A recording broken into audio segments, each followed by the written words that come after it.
I guess in this video lecture, I'm going to discuss about how to install PowerShell 7.5.2 on Linux operating system. That is Red Hat, Fedora, Oracle, Linux, etc.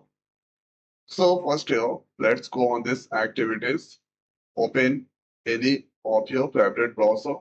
So there I'm using the Firefox. Let's write there PowerShell.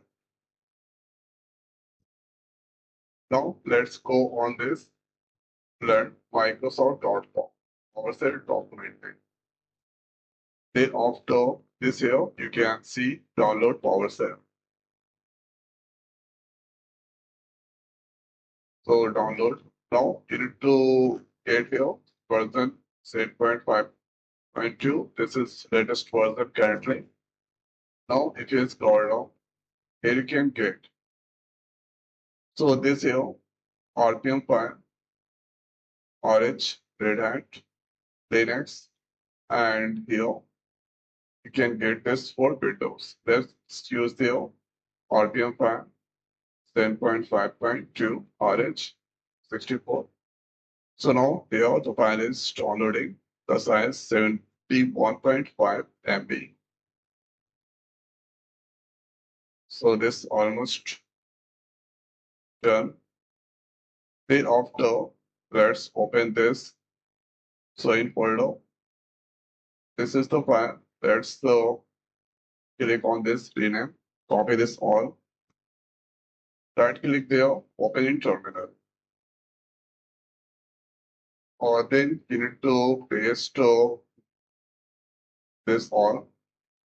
There you need to write sudo dnf install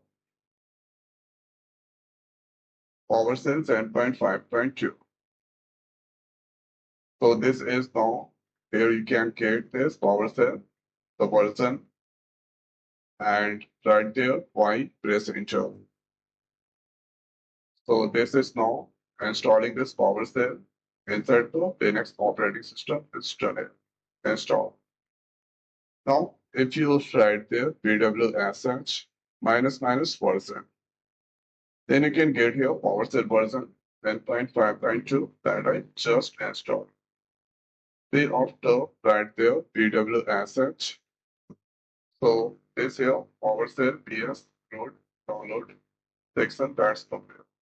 Thereafter, let's print the simple hello world using PowerShell. So for this one, right there, write minus host double quote hello world. Press enter hello world. Parentheses. So this is the most simplest way we can install PowerShell on the Linux operating system. So I hope guys this video is helpful for you. So I this video is so thanks for watching the next. Thank you.